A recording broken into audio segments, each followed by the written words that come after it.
Tonight on Nova, hundreds die when a ferry goes down in a raging storm, but this man stayed alive.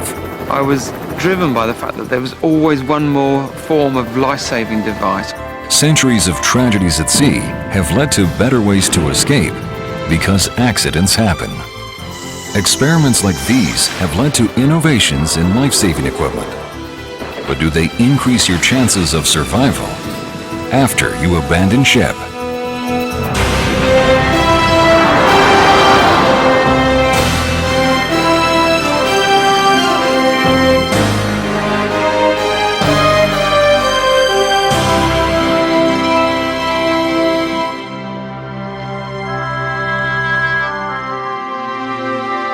Major funding for NOVA is provided by the Park Foundation, dedicated to education and quality television. And by iOmega, makers of personal storage solutions for your computer, so you can create more, share more, save more, and do more of whatever it is you do. iOmega, because it's your stuff. This program is funded in part by Northwestern Mutual Life, which has been protecting families and businesses for generations. Have you heard from the Quiet Company? Northwestern Mutual Life. And by the Corporation for Public Broadcasting and viewers like you.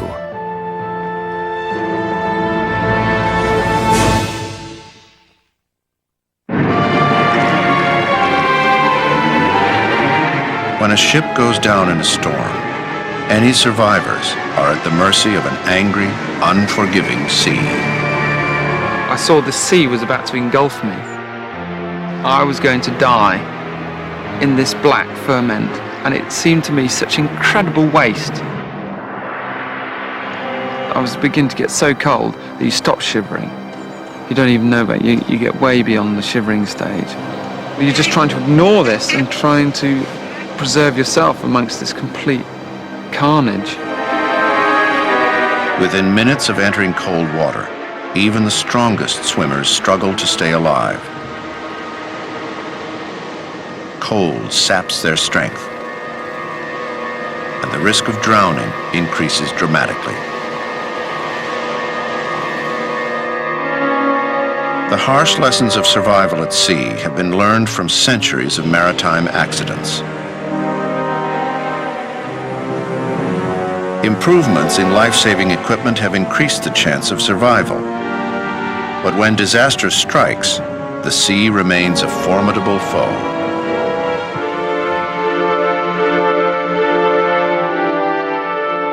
The events that unfolded on this ill-fated ship illustrate the acute problems of survival at sea. Like the Titanic and Lusitania before her, the car ferry Estonia was the pride of the fleet. Every day, she sailed across the Baltic Sea between Estonia and Sweden. It was a busy route, and the car deck, just above sea level, was often full. When she set off on September 27, 1994, there were almost 1,000 people on board. Most of them were asleep in their cabins as the sea began to get rough. A computerized reconstruction reveals what happened that night. It was not a particularly bad storm, but heavy seas battered the ship's bow door. The pounding put stress on the opening mechanism until the hinges snapped and the bow door hung loose.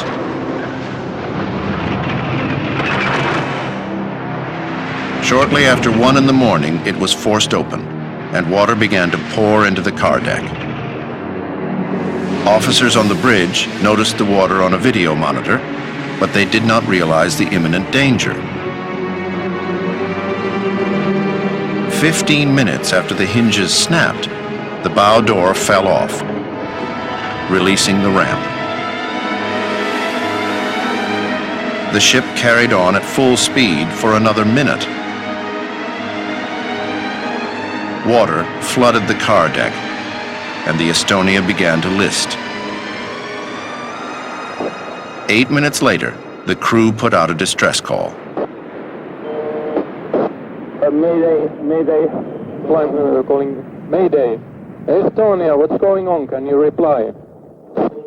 There were no emergency instructions from the bridge.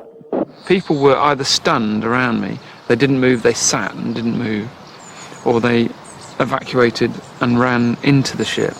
Now I knew that the middle of the ship, if there was any sort of degree of panic, would be the wrong place to go. And also I didn't know the way to lifeboats or anything like that. But it was obvious to me to work your way up the ship. If the ship was tilting that way, stay high. And yet people weren't coming out. I knew people were sleeping down there. When the ship turned over on its side, hundreds were trapped in their cabins. Paul Barney clung to some pipes as the ceiling became a vertical wall. Suddenly the moon came out from behind the clouds and lit up this pipework, which had been the ceiling, pipework on the ceiling of the promenade deck. So it was like this dull moonlight, and I just said, right, there's only one thing to do, and climb that. So I climbed up that, and suddenly there I was on top of this enormous ship, on my own in my socks, and the massive gale and the waves breaking over the ship. He found a small group of passengers desperately trying to board a life raft at the other end of the sinking hull. I jumped in at the last moment as we hit the water, and immediately a wave turned the whole life raft upside down. So suddenly I was upside down in the life raft in the pitch black, and I had to swim out of the exit I came in up to the surface, where everyone was around sort of shouting and screaming and shouting. I was shouting for a life jacket, and it was just chaos complete. That's the moment of complete chaos for me, is when you're in the black in the water. For the next few hours, Paul Barney clung to his life as others around him slipped into unconsciousness and drowned.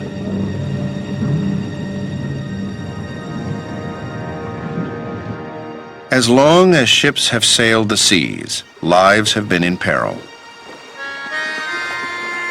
Centuries ago, in the days of wooden sailing ships, there were no lifeboats or lifebelts. So if a vessel foundered, the best way of staying afloat was to find some wooden wreckage. Sailing ships were often smashed on the rocks before shipwrecked sailors could be rescued. This infamous stretch of Yorkshire coastline had over 700 shipwrecks each winter in the middle of the last century. A new way of bringing stranded sailors safely ashore was needed. The most significant development in the early part of the 19th century was the man-beam mortar. And this was the first successful attempt to make this vital connection between the stranded ship and the shore. This is an original mortar from about 1815, from the first 100 cast. The idea was to fire a cannonball which carried a rescue line. The problem was making sure the line didn't snap. Sidney Alford, an explosives expert, follows the instructions of Captain Manby, the inventor. He ties in a length of leather to absorb the initial shock of the explosion. It was essential that the line didn't foul as it was being fired to the ship, and so it was made up in these boxes, and then shortly before firing we will take the bottom frame off and the pins fall through the bottom of the box. Right, just put it there. Yep. And now, as we can see, the line is still in a tidy format, and when it's fired it should come out.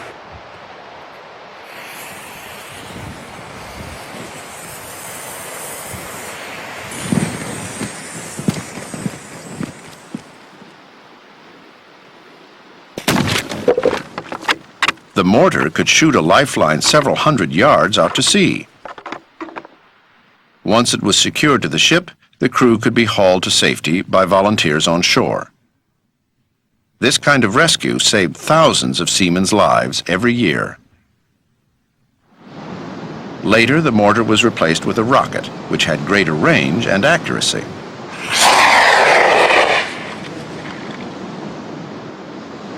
The rocket-powered line was used well into this century. Each survivor was pulled to safety on a cork life belt attached to a pulley block called a breeches buoy. This equipment could only be used close to shore or from another ship. In the middle of the ocean, survival was a problem, particularly when ships were no longer made of wood. When iron hulls were introduced, passengers were concerned for their safety. If an iron ship sank, it went down quickly with little floating debris to cling to. To allay their fears, enterprising Victorian inventors came up with some curious survival aids. If the ship went down, a gentleman could always slip into his cabin trunk. This specially adapted model was lined with cork to provide extra buoyancy, ensuring a safe paddle home.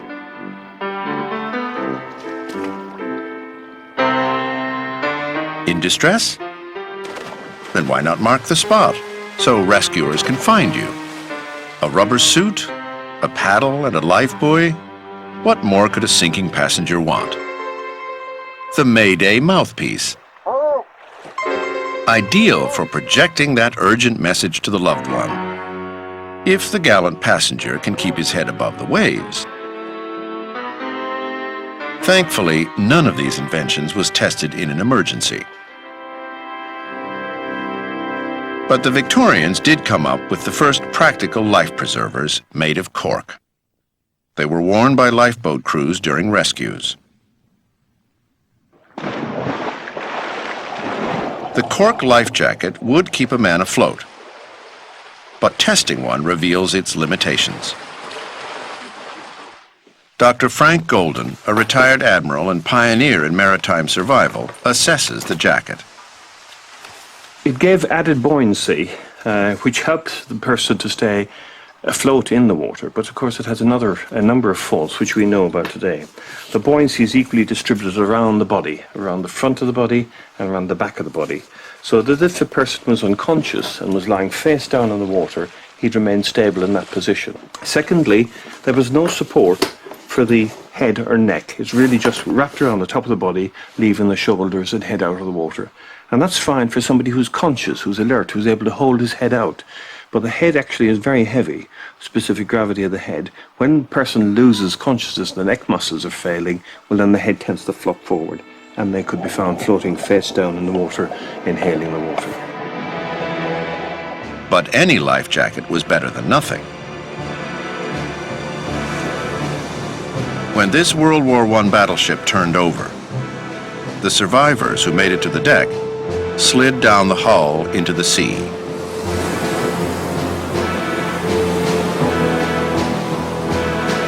Few wore life jackets, and some of them could not swim.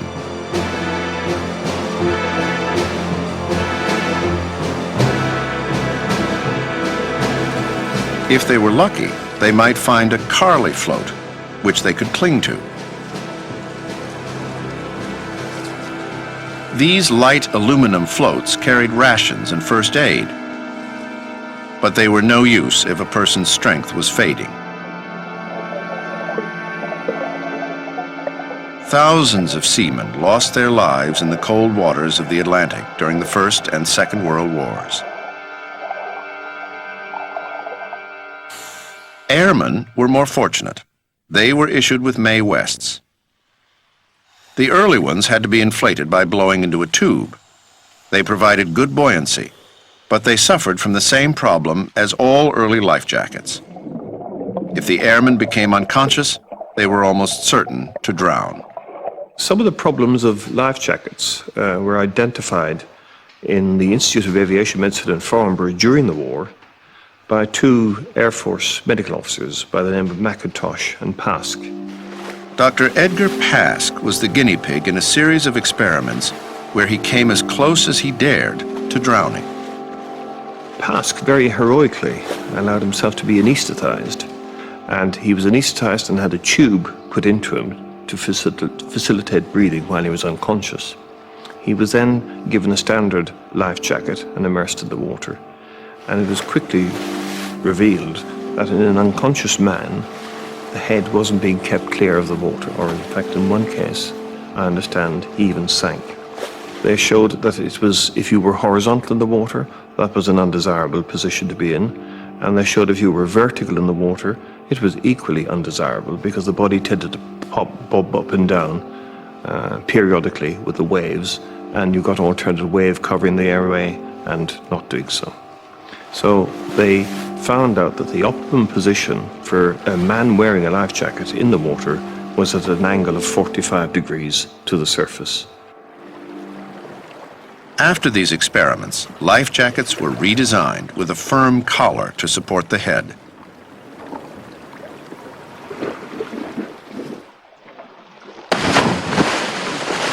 With a modern life jacket, it doesn't matter how a person enters the sea. On surfacing, the head will always be held upright and clear of the water.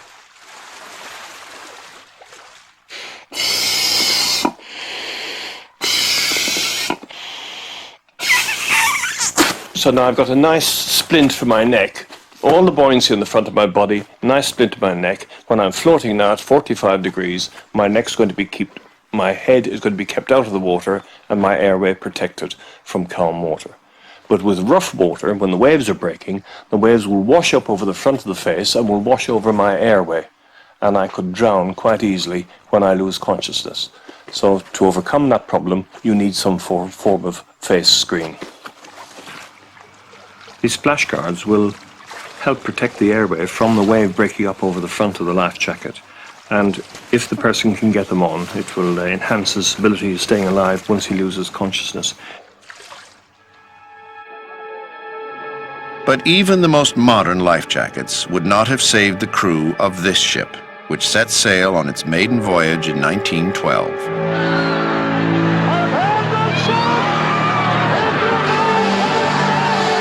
After disaster struck, hundreds of people plunged into the sea because there was not enough room on the lifeboats.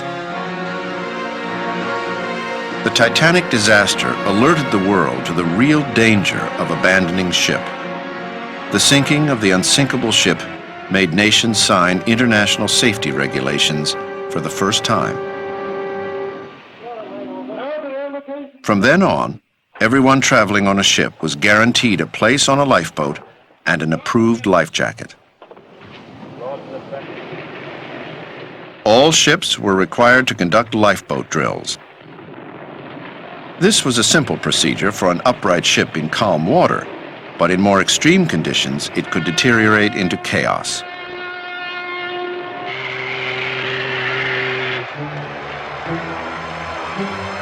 "22 years after the Titanic, in 1934, the Morro Castle set sail from New York to Cuba, which was a popular cruise destination at the time.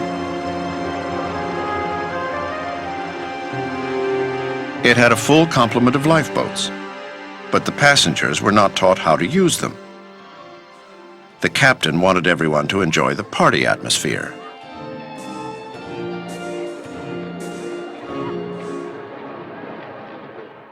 On the return journey, a small fire on the lower decks was allowed to get out of control. As the Morro Castle approached New York, the order was given to abandon ship. The crew had no idea how to organize an evacuation. The plight of the passengers inspired a dramatization of the disaster. One of the passengers, Dolly McTeague, was on her honeymoon with her husband, Sidney. When we went out of the cabin and down the hall, we then went to see if we could get into one of the lifeboats. And nobody was, the lifeboats were gone. Crew was going into the lifeboats, and there we were, the passengers, all screaming and yelling, "Where are the lifeboats?" We thought there'd be more lifeboats that we can get into. So the panic was just crazy, because what we were going to do next, and no one was around to tell us what to do. And that's when somebody said, let's jump overboard. So this one jumped overboard, that one jumped overboard. And I was pushed up against the railing. I couldn't move, and my hands are waving. And before I knew it, somebody picked up my legs and threw me in. Many of the lifeboats were burned in the fire. The rest were commandeered by the crew, who left the passengers to fend for themselves. We tried reaching for a boat, and they wouldn't let us on. They passed us right by, and they said, no, no, no, no. So I was ready to give up. And Sidney said, no, you can't give up. You won't give up. And I'm looking down at this lovely girl with the lovely black hair, and she was all burnt. Her face was crisp. And I said, darn it, I'm not going to die. I won't give up. I refuse to give up.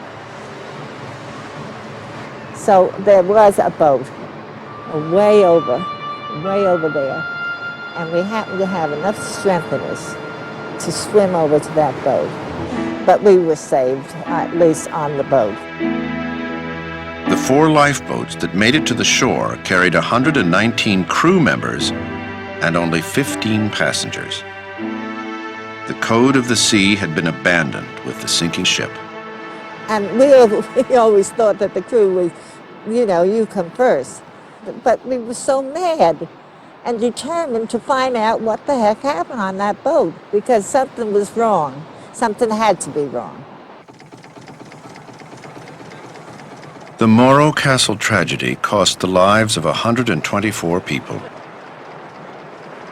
After an inquiry, the captain was prosecuted for negligence. The disaster highlighted a number of problems. The firefighting provisions were completely inadequate, with hydrants locked and hoses stowed away. The passengers had been given no safety drills, and most important was the complete failure of the crew to deal with the emergency. On this training ship, merchant marine cadets learn to prevent such disasters. If there's a fire on board, a well-rehearsed emergency plan swings into action. The sailors become firefighters and divide up into small teams to locate the source. They learn how to use breathing apparatus to navigate through smoke. If they can extinguish the fire quickly, it will avoid the need to pump large volumes of water which could flood the ship.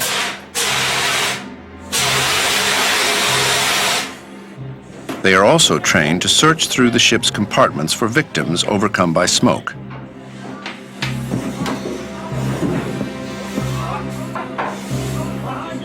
If a fire should take hold, the worst-case disaster scenario is to abandon ship.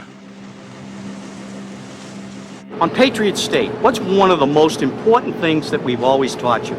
Order and discipline. Without the order and discipline, we have people jumping over the side. If we had people jump over the side, they'd be jumping on top of one another, injuring each other in the water. Order and discipline is the key. The only way of abandoning ship without major loss of life is to ensure everyone knows the drill. Sound the abandoned ship signal. Abandoned ship, abandoned ship. Stand by engine. Stand by engine aye.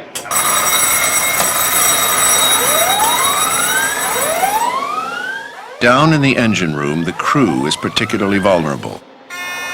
Automatic doors seal the ship into fireproof, watertight compartments. If there's a fire on a lower deck, sailors can be trapped. So many ships have an escape tunnel that runs along the entire length of the propeller shaft.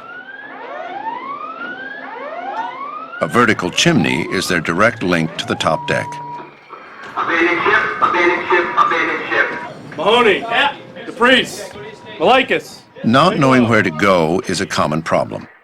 On a well-organized ship, everyone reports to a muster station, where a roll call is carried out to ensure no one is missing.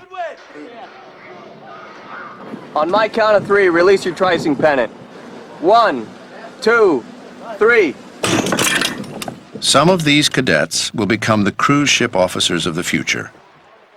One day they may have to rescue passengers who are frightened and untrained in the ways of the sea. Coxswain, till it towards the hull when we get out. But there are even more extreme situations. Escape from warships under enemy fire has its own set of rules. For as well as saving lives, the crew must do everything possible to save the ship. One of the most heroic examples of this was on board the aircraft carrier USS Franklin. It was bombed by kamikaze pilots in the Second World War. The ship's own bombs and ammunition started to explode, triggering massive fires.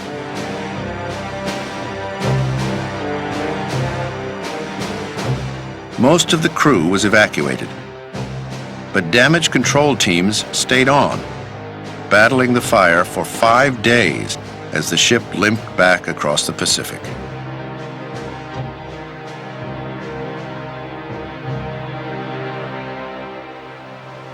Today, in Portsmouth, England, a simulator called The Hazard enables sailors to practice damage control without leaving the dock. Working in a small compartment as the water level rises, they experience firsthand the terror of trying to prevent a flooding ship from sinking. The hull is riddled with holes.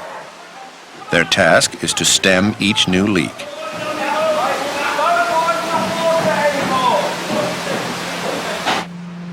This high-tech simulator mimics the motion of a ship taking on water. High-pressure water jets are triggered inside to simulate direct hits beneath the waterline.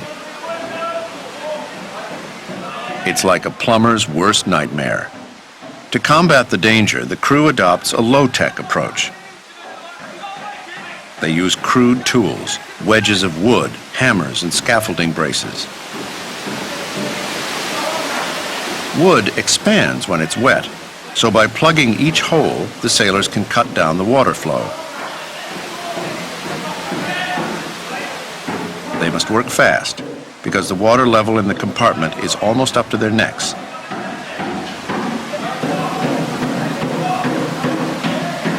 As the interior continues to flood, the rocking of the simulator starts to slow down, just as it would on a real ship that's taking on water. What determines the moment a ship sinks is an exact science. A ship is most stable when it's able to right itself quickly. Paradoxically, the quicker it rolls, the more stable it is. This scale model of a destroyer enables naval engineers to see what happens when different sections of the ship are flooded. As flood water enters the ship, it becomes progressively less stable by opening up that machinery space there, allowing the water to flood in, and then healing the model again. You can see that its rate of recovery has gotten slower. As more flood water enters the ship and spreads throughout the length of the vessel, we get to a point where the ship starts to heel over, and eventually we get to a point where the captain has got to make a decision as to when he's going to give the order to abandon ship because the vessel is beyond salvation. When that point is reached, disaster strikes quickly. The Estonia sank at 1:40 in the morning, with most of the 980 passengers still trapped below decks. There was not enough time to fill the lifeboats. Only 137 people would survive the night. Paul Barney was fighting for his life in his upturned raft. The night sort of really closed into some really horrendous weather, and I was getting the bad shock, and you can't really function properly under shock. You're getting colder and colder and colder, and every time a wave came over the raft, you got soaked to the skin, and you just felt your body heat dissipate out. You start to feel incredibly tired under hypothermia, and there's this incredible desire just to put your head down on the side of the life raft and fall asleep. I mean, that's the desire and the strength of that is so strong. But I knew from past experiences that would be instant, unconsciousness would be instant death, really, because you'd either slip into the life raft and drown or overboard. Hypothermia is one of the biggest problems of survival at sea, but its scientific investigation has a tragic history, which began in the Second World War.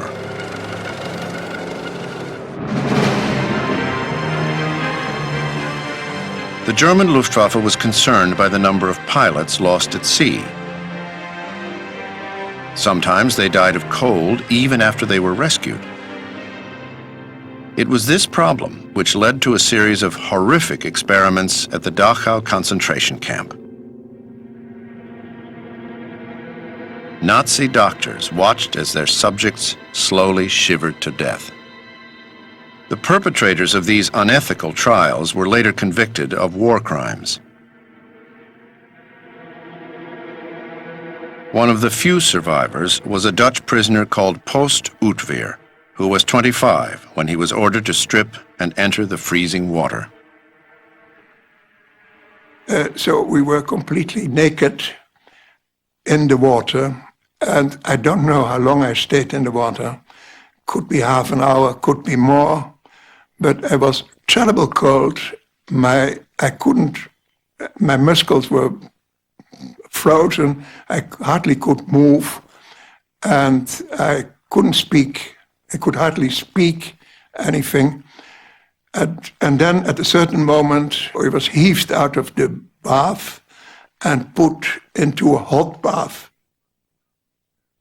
Few of these Nazi experiments had any scientific value, but they established that hot water was the best way of treating hypothermia. They also found that human beings lose consciousness when the body temperature falls below 28 degrees. What to do with this information became highly controversial, because at least 80 prisoners are thought to have died in these brutal experiments.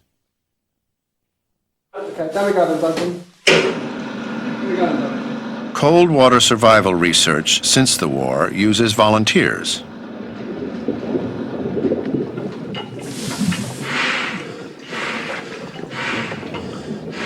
Royal Navy researchers filmed a series of demonstrations with British Olympic swimmers. We now know that it's not just even hypothermia alone is the problem.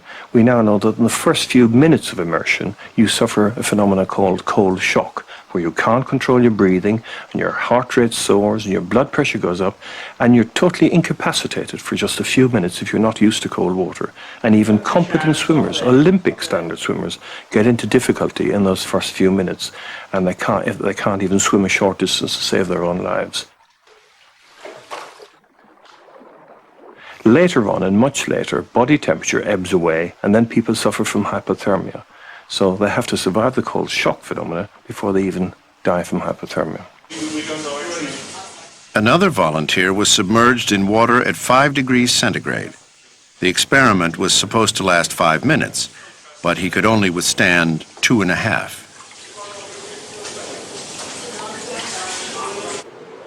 Paul Barney felt the onset of hypothermia start to jeopardize his ability to survive. You can't really think or function properly. I was trying to find a life jacket. I'd found one, but I couldn't actually do it up properly. And it was very hard to function with the cold hands and think clearly with the shock. So my main intent was to try and get rid of the shock through deep, slow breathing, sort of yogic breathing, to try and reduce my heart rate. I knew that high adrenaline was no use to me there, because it was just burning up all my energy. Even the most simple actions become impossible in cold water. We thought it would be a good idea to test the effects of superficial body cooling on some simple survival actions like opening a flare. And all the muscles controlling one's hands are very superficial in the body. So these muscles cool very early, and that makes the man's hands relatively useless. It's fine for people in centrally heated offices who may design these things, but for the poor survivor with cold, numb, clumsy, sick fingers, that can take an awful long time and can be very difficult to achieve.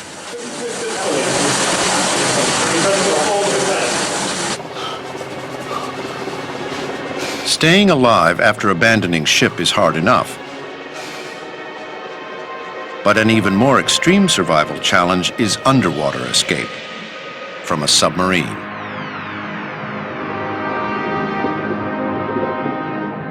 Being entombed beneath the water with a limited supply of air has always been the submarine crew's greatest fear. Keep the watch, last man down from the bridge, hatch secured, bridge rigged for dive. Last man down, hatch secured, bridge rigged for dive, aye, sir. The first recorded rescue or escape from a submarine was probably 1851, when a Bavarian artillery sergeant named Wilhelm Bauer, who was also a submarine inventor, developed a boat which was very effective for its time, which got stuck in the bottom of Kiel Harbor.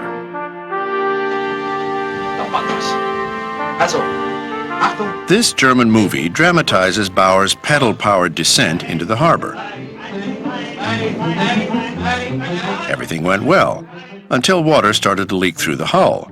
It rapidly sank 60 feet to the bottom.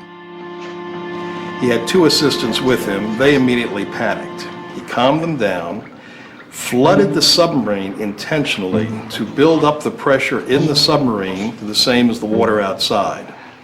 Once it filled with water, he then opened the hatch and the three of them swam to the surface. But escape by flooding the entire vessel became impractical as submarines got larger, with more crew members to evacuate. So the Navy experimented with an airlock chamber that was flooded for each individual's escape. The men were equipped with breathing apparatus for the ascent. An inflatable bag was filled with oxygen from a small cylinder, allowing them to escape from depths of up to 200 feet. In 1939, an accident aboard the USS Squalus caused the submarine to sink 240 feet to the ocean floor. An open valve had allowed the engine room to flood. To save the submarine, the crew sealed off the area, sacrificing 26 men on the other side. The survivors feared they were too deep to risk escaping with a breathing apparatus. Their only other hope was to wait to be rescued. Along the East Coast, an emergency operation was set in motion. A ship carrying a new, untested McCann rescue chamber raced to the scene. The submarine crew realized it was going to take at least 24 hours to arrive. Carl Bryson and Danny Persico were both young sailors in their 20s. One of the problems was to stay alive, okay? And the air was bad, and we had very little oxygen to release, and we released all the oxygen. We put out all the soda lime that we had to absorb the CO2, and the air was getting progressively worse in the boat. And so the main thing to do was to conserve oxygen. A diver was lowered to attach guide wires so the rescue chamber could descend to the escape hatch. I could hear the diver feet with his big metal shoes when they hit the deck, and it was very clear, and I could hear his conversation into his phone in the helmet, and he was very clear in the language he was using with his really cussing and everything, problems he was having attaching the cables. With the chamber locked to the submarine, the rescue could begin.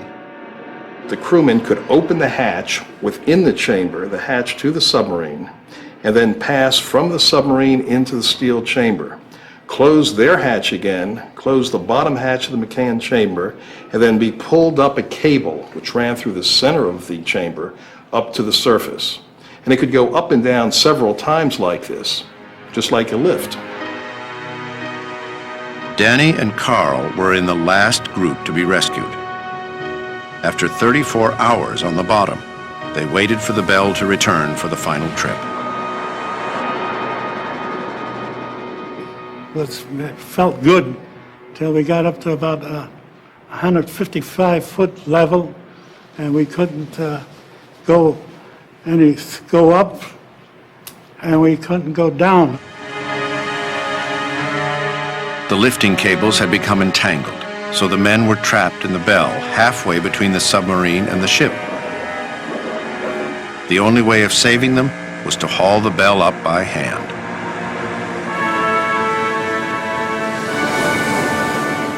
The best ride I had in my life was in that bell, even though it took 4.5 hours to make it.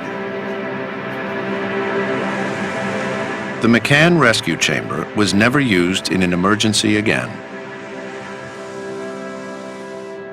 It was eventually replaced by an underwater rescue vehicle that could reach the greater depth of nuclear submarines.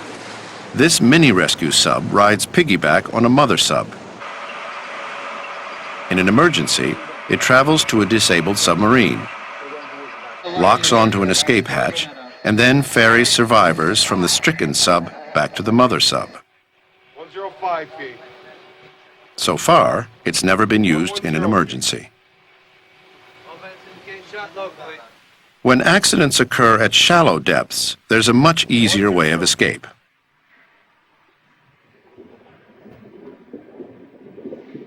In this water tank, British submarine crews learned the buoyant ascent method of escape.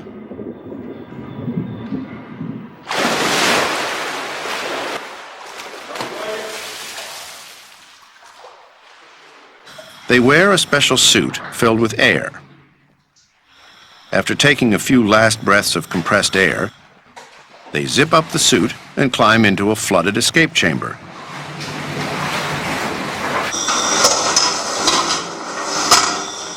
The buoyancy of the suit guarantees a rapid ascent.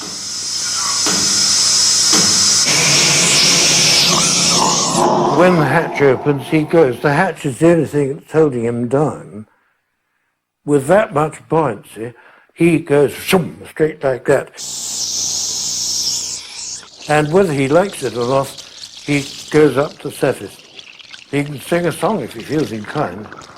He's got a hat full of air around his face, so why hold your breath? And he can look out of his window and see the water getting lighter. I personally used to put my hands like that and go around in a spiral, and you can then see what's in the sea above you, because it's not very nice coming up under a boat. In a real escape, the survivor could face a long wait in the sea. To protect him from hypothermia, the suit is heavily insulated and also has an inflatable life raft.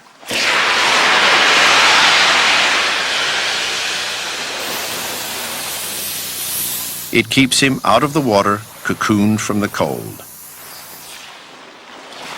Life rafts are critical to prevent the rapid drop in body temperature common to all sea survivors.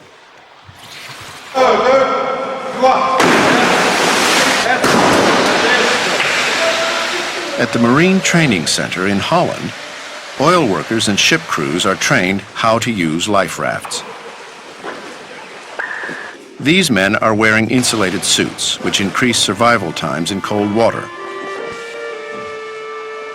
But clambering into a life raft, even when it's calm, can be difficult.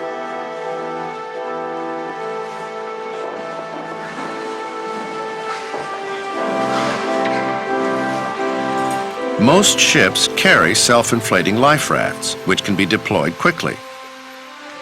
But as Paul Barney discovered, they sometimes get turned upside down by wind or waves. In the English press, there was talk of the fact that we should have righted the life raft after we'd got on it. But in those conditions, it seemed completely ridiculous suggestion, because it was absolutely impossible to do that with 16 or 20 civilians in a force 9 gale with a 40-foot swell next to a sinking ship. I mean, there was no way anyone was going to... People weren't even communicating amongst themselves, let alone one person trying to get everybody off. To overcome these problems, this ship was designed with a new way of evacuating people. The Stena Explorer is a high-speed car ferry. Although it can carry up to 1,500 passengers, this giant catamaran has no lifeboats.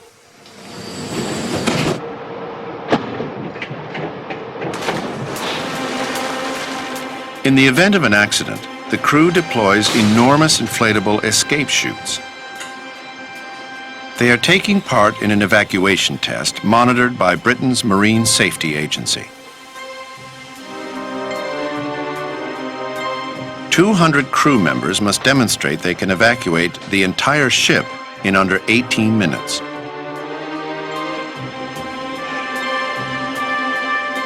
They slide down two 80-foot escape chutes to a floating platform, which is linked to 3 enormous life rafts. Each has a capacity of 135 people. It's a daring concept to evacuate everyone from the ship without getting their feet wet. But it remains to be seen how untrained passengers would cope with the slides in 50-knot gales. Okay, well done everybody. We're just going to do a quick count-up and then we'll be disembarking in around 5. Or how these whale-like rafts would perform in a storm.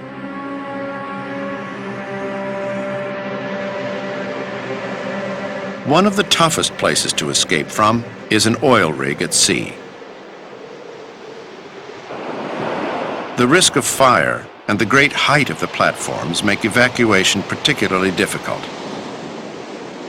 A solution to this problem came from a Dutch company called Verhoeven. Back in the 50s, Just Verhoeven started a small company which would eventually produce a new form of lifeboat. Now, my father himself was a master craftsman, and at that time, and then I'm talking about early 50s, he found the skill to make aluminium lifeboats, which were never made before at that time. Aluminum had many advantages. It was strong, lightweight, and fireproof. But Verhoeven realized that to improve lifeboats, the launching system needed to be redesigned. Now, using a cradle like this, you can see that a lifeboat can now be launched within a few seconds. Now, with this model from 1960, my father met 2 of his goals. First goal was to get away from the ship as quick as possible. Second was to leave safely as possible. But the third goal couldn't be met at that time. He wanted to have a lifeboat being self-righting under all circumstances. This goal would take longer to achieve. Verhoeven went ahead and built a full-scale prototype. It was tested on the canal next to the factory.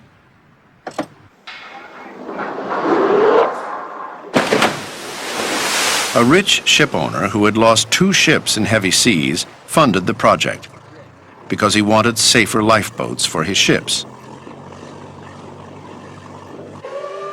Over the next 25 years, Verhoeven perfected the design.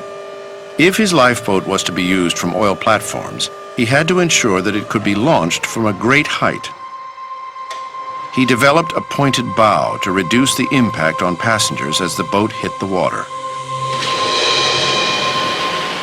By shifting the center of gravity and making the superstructure more buoyant, he achieved his final goal. Now, although this lifeboat may look like a toy, it meant to us a great deal, because I will show you that this lifeboat could not only launch from big heights, but it's also self-righting under all circumstances. To demonstrate the extraordinary resilience of his lifeboat, Verhoeven began rough sea trials on a scale model. Despite the success of his trials, he could find no buyers. He showed the boat could survive the biggest waves, was completely watertight, and could even withstand fire. When this freefall lifeboat is launched, there is always a possibility that the platform is in a sea fire. Now, in order to avoid that this boat is being burned, it is equipped with a water spray system on the outside. In 1984, Verhoeven tested the boat to see how it might fare in a burning sea. 5,000 liters of kerosene were ignited. With the water spray system triggered, the boat was engulfed in flames for 10 minutes.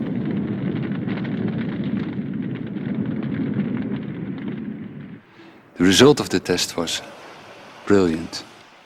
We kept track of the temperature inside, and we were very pleased to see that it was only 30 degrees Celsius, which is equal to 85 Fahrenheit, so just like a sunny day. The importance of this feature became clear in 1988 when the Piper Alpha oil platform exploded in the North Sea. A huge fireball engulfed the rig, making it impossible to launch conventional lifeboats. Many oil workers died jumping into the burning sea. As a result of this disaster, the oil industry began to invest in a better solution. From that moment, from the moment of the Piper Alpha disaster, people were motivated to pay a little bit more money for safety in general. And that was the key of the success of our free-fall lifeboats. Free-fall lifeboats have now been installed in many oil platforms and tankers. Anyone who might have to use them is required to participate in test drills. Everybody get in position, on the assistant coxswain to open the life support system. All passengers must be well strapped in for the big drop.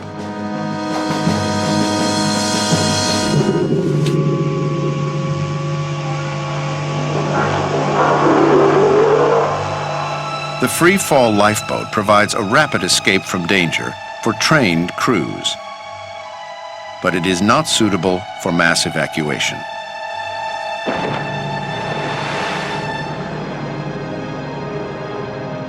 It would have been hard to deploy on a ship listing as fast as the Estonia.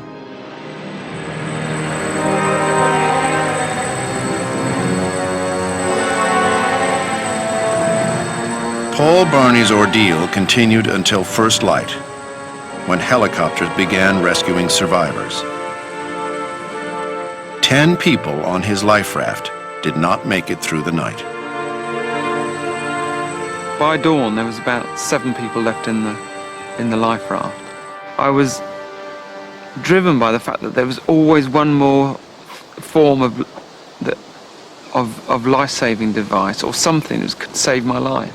For me, I was stuck in this little deflating life raft for 5 hours, expecting it to go, and I knew the next form of life-saving equipment would be the life jacket. And if that went, then I was going to have to look for something else. But I was always constantly looking on the horizon and always trying to gain information as to what could possibly be the next thing that was going to save my life. I was ushering people off myself, saying, look, it's all right, I can hang on. I didn't actually know that. I don't remember that. I didn't know I was the last one off the life raft at all until I saw it on film later on.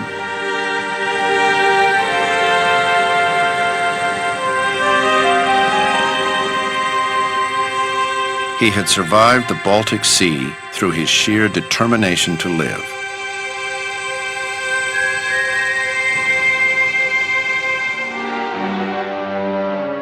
The horror of this tragedy prompted international action. Today, ferries must provide automatic evacuation systems and life rafts that cannot be flipped in a storm.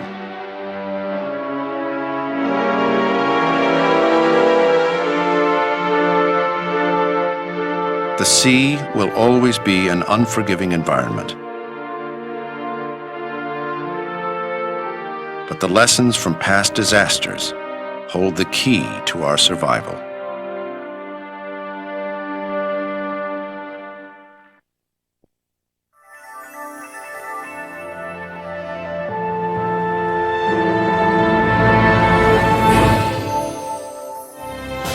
What do you need to know when accidents happen?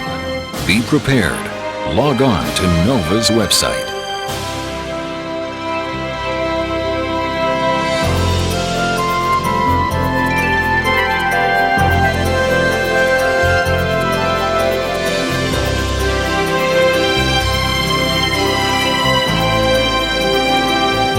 The Escape Set is available on home video cassette for $49.95 plus shipping and handling. To order, call 1-800-255-9424.